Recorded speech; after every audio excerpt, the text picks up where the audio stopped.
खुलुमबाय समनि रादाब नायगिरि बयखौबो बरायबाय। दिनै आं दङ बे नैबे चिरां जिल्लानि देवस्रि भिसिडिसिनि सिङाव थानाय लावख्रिगुरि गामियाव थांनाय 2022 मायथाइयावनो सोरखारि आइअआइ न' मोननाय दिनैसिमबो कमप्लिट जायाखै।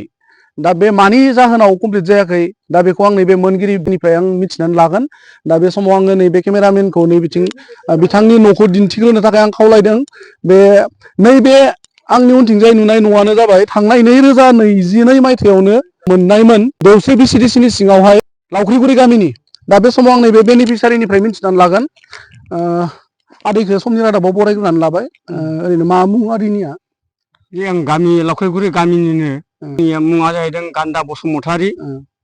दा नैबे सोरखारनिफ्राय मोननाय न' बे न'खौ जों मिथिनानै मोननायाव 2022 मायथाइयावनो अर्थात 2022 सनावनो मोनदोंमोन। मानि जाहोनाव कमप्लिट जायाखै? जे माने आङो लिस्ट हरनाय दंखायोमोन नालाय, बे लिस्ट बायदियैनो आङो बे 2022आव जोंनि लुनांगौ आद्रा थानाय बेखौ आङो दुखु मोनबाय थानाय जायो। गासै आङो किस्ति मोननै बख'ना हरनाय जाबाय।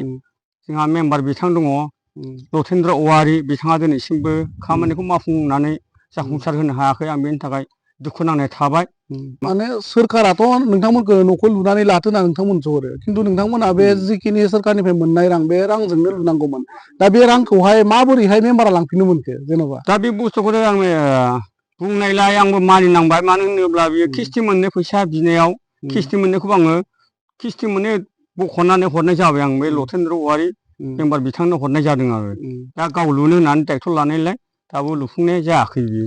बे मोननै दा आं बुंबाय थायो, बुंबाबो खोमा सुवा सुवा जानायलाय आङो गामिनि मानसि जेबो बुंथ'नो हाया हाया जाथ'नानै थाबाय आरो दा। बे मोननै किस्तियाव बेसेबांसिम हरजाखो फैसाया? मोनसेया 32,700 बेसेबांबा, ओमफ्राय सेकेन्डना 48,700 बेसेबांबामोन। आं बेखौ गुदि बिजौ बारा बुंजोबनो हाया हाया मिथिबाय थायो। दा बिदिनो बे मोननो दंबावो, आद्रा दंबावो बादि होननाय खोनादों आं। किस्ति मोननै दंबावो नामा, माने जब कार्डनि फैसाजों किस्ति मोननै दङ बादि होननाय खोनादों आङो।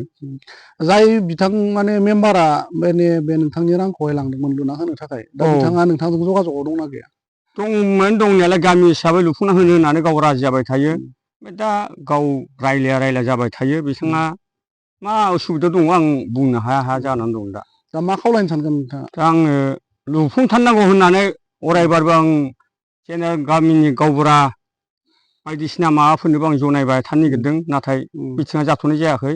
रेडि मिथिं जागोन आं जेनेरेलावनो प्रकास खालामनो नागिरदों आरो खनसे आरोबाव खावलायबोनाय थाबाय आं बिदिनो।